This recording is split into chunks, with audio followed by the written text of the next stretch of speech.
God made mothers with special kinds of strength, not the strength that overpowers, but the strength that influences, not the strength that overwhelms, but the strength that overcomes, not the strength that overbears, but the strength that endures. Hi there, it's every Monday here again. Welcome to this channel, Lively Lifestyle, where I share with you how to live your best life here on earth with eternity in view. If you are new here, please subscribe and turn on the bell button to get updates on new videos. And to my beautiful subscribers, thank you so much. I really appreciate you all. So excited today. It's Mother's Day, and I'm going to be sharing with you some of my experience as a mother and lessons I have learned so far in being a mother. Keep watching.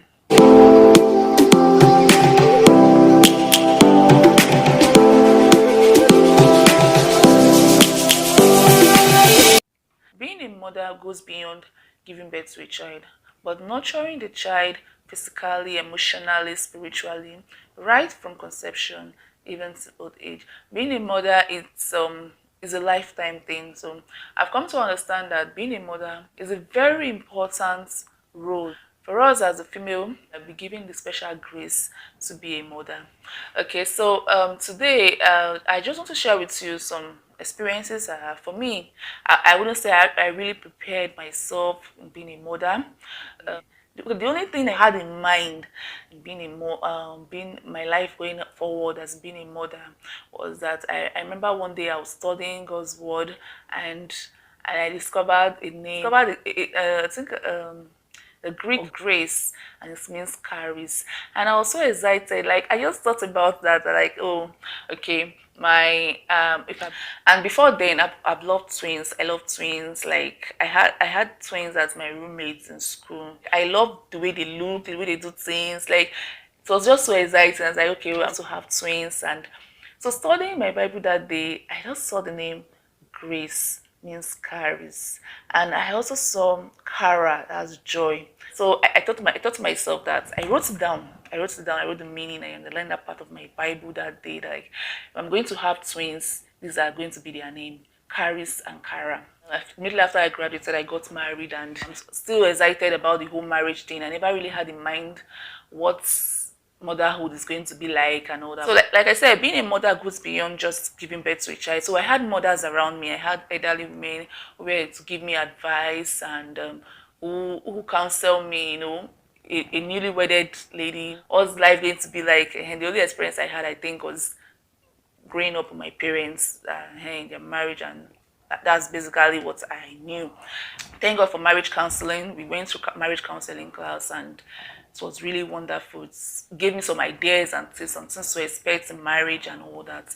So then I had this godly woman in my life, an amazing mother. Like, I call her my mother in Benin. When I stayed in Benin in Nigeria then, so I called her my mother in Benin. She is a mother. So she was there for me the early stage of motherhood. She was supportive. She gave me some counsel. She even gave me some breastfeeding ideas and tips on how to carry the baby, you know. And that was when I was pregnant, and she was prepping me for breastfeeding, prepping me for being a new mom and all that. But before then, I'm the kind of person that I like knowing, finding my purpose wherever I am. I like finding things, the reason why I'm in any certain situation I am, and what I can do, how I can be useful, and how I can be better at doing it. So when I discovered I was pregnant, and I started thinking of what kind of child will I want to raise. So aside the physical aspect, I started keeping tabs of my weekly pregnancy. I wanted to have a kind of idea of what kind of mother am I going to be, what kind of parent am I going to be. These are things I actually discussed with my husband. Then we talk about, before we even got married, the kind of parenting we want to have, kind of children we want to raise. And in our marriage counseling class, that's we also guided to on parenting, and that was like a kind of foundation, and it was really a good foundation. I had ideas. Then I started reading this book when I was pregnant. I started reading Kingdom Parenting, Myles Munroe, and you can see the book. So it's a wonderful book. I really, really enjoyed it, as I had some ideas of, how to raise a child. Because in this book, I got to know that you don't, like, as children, as parents, we expect some things from our children, especially our toddler children. I remember growing up in my home as a first child, in Nigeria, as a first child and a female. I don't know, maybe it's my own, but I think it's general thing. And you're a female and you're a first child. You are like the second mother in the house. That's where my experience was like. As young as 4 or 5, I was already meant to take care of my younger brother. Like he was always left with me. So my dad is off to work. My mom goes to market. So I'm left alone with my younger one, and I was responsible for him then as a child. And I got to learn that in this book, that you don't do that. Like you don't leave your youngest child responding to your older one, to the older child, because you feel, oh, he's old, the child is old enough and should be matured and able to do that. So, and these are some of the things as parents or mothers we do. We give responsibility of a child to another child, which is not supposed to be, because they are both children. And when the younger child does something wrong, it's blame on the older child, and that can set up strife and hatred, or kind of hatred of the older child over the younger child, and jealousy.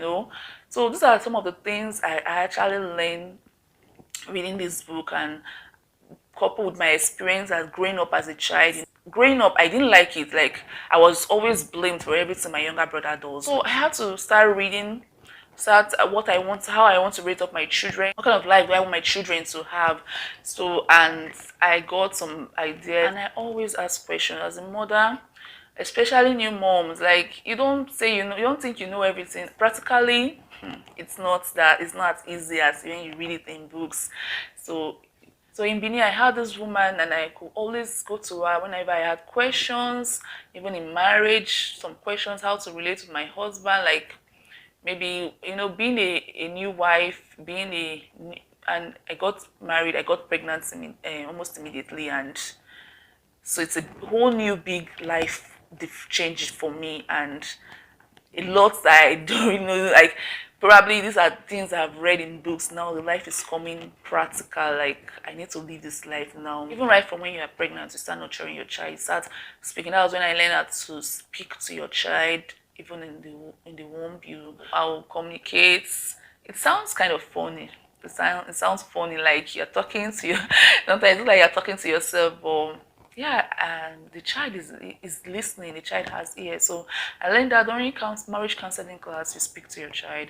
So I think that's also helped kind of bonding between the mother and the child.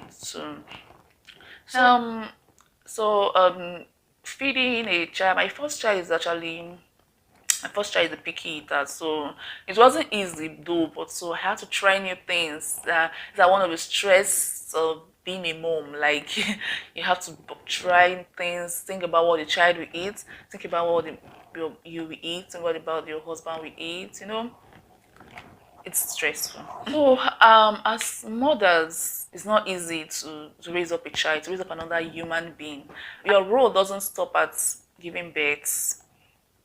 Your role continues. I learn every day. I learn from everybody. Like I learn from mothers, I learn from experienced mothers, I learn from elderly people, I learn from godly mothers. I basically learn from godly mothers, and I learn on Google. It's amazing how much ideas you get online.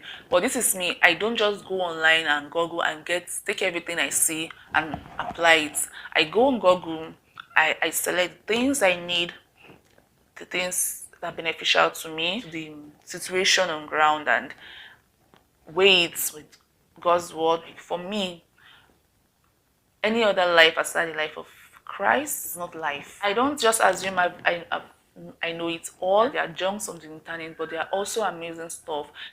Being a stay-at-home mom has not been an easy job for me. A stay-at-home mom doesn't just mean that I sit down daily watching the TV, or just sit down daily doing all house chores. No, I combine house chores and I combine my business. I think now the idea of stay-at-home mom is beginning to change. Maybe, I don't know, maybe some people still have some kind of idea of stay-at-home mom. Or some people say, I don't want to be a stay-at-home mom, I want to be a working class mom. For me, a stay-at-home mom is also a working class mom. Like, you are working.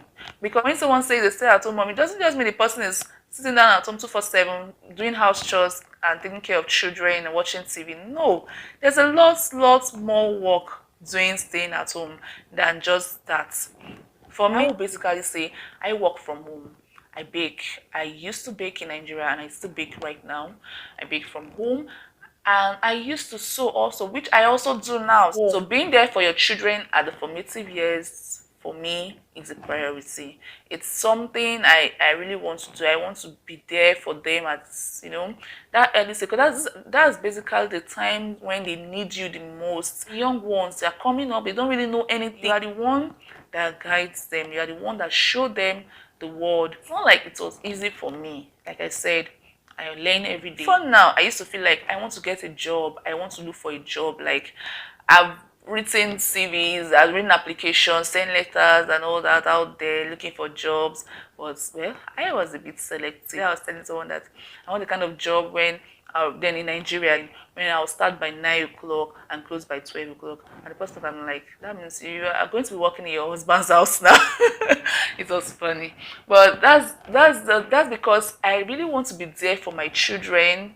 I want to be able to be at every part of their life, teach them things they don't know. I want them to be able to see me as someone that they can talk to, confide in, bond well with them, even at their formative years. Those are things that I know that if you don't teach a child something from home, the child will definitely learn it outside. And you don't want your child learning the wrong thing outside.